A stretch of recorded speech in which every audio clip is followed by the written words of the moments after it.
ఈ దినవాక్య ధ్యానాంశం. పాపం ఏం మిగులుస్తుంది? ఒక వ్యక్తి పాపములో జీవిస్తే, పాపిష్టి కార్యాలు తన శరీరములో జరగనిస్తే, సహజముగా జరిగేది మొదటిగా తన అందాన్ని కోల్పోతాడు.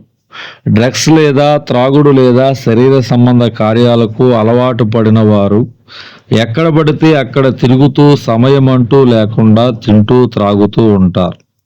ఇలాంటి వారు మొదటిగా కోల్పోయేది అందాన్ని.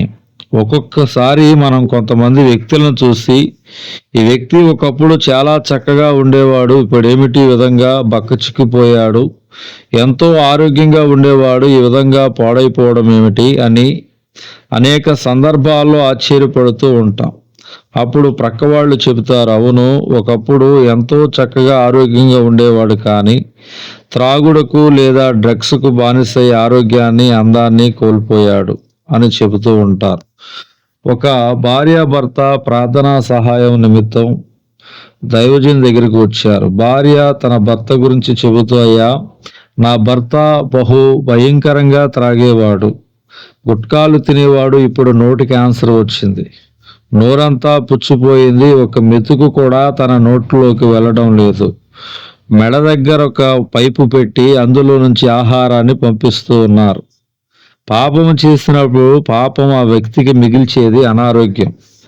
శరీరంలో పాపిష్టి కార్యాలకు చోటిస్తున్న సహోదరి సహోదరుడా, ఎంతగా త్రాగినా ఎంతగా పాపం చేసినా ఏమీ కాదులే, ఎందుకంటే ఇప్పుడు ఆరోగ్యంగానే ఉన్నా కదా అని అనుకుంటున్నావా? అయితే జాగ్రత్త.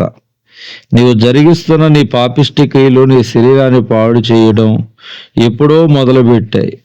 ఈరోజు త్రాగితే వెంటనే కిడ్నీ పాడైపోవచ్చు.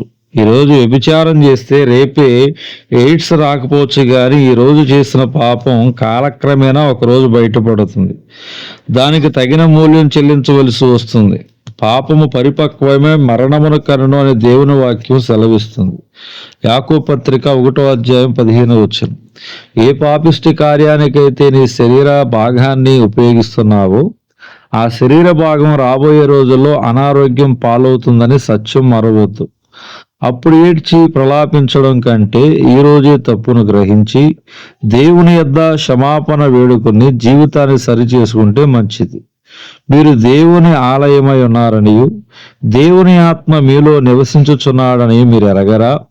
ఎవడైనను దేవుని ఆలయమును పాడు చేసిన ఎడల దేవుడు వారిని పాడు చేయనని 1 కొరింథీ పత్రిక 3వ అధ్యాయము 16-17 వచనాల్లో చెప్పబడింది.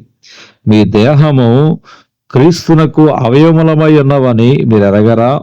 నేను క్రీస్తు యొక్క అవయవములు తీసుకుని వేశ్య యొక్క అవయవములుగా చేయుదునా అని 1 కొరింథీ పత్రిక 6వ అధ్యాయం 15లో చెప్పబడింది. దేవుడు ఈ దిన వాక్య ధ్యానం దేవుడు దీవించునుగాక. ఆమేన్.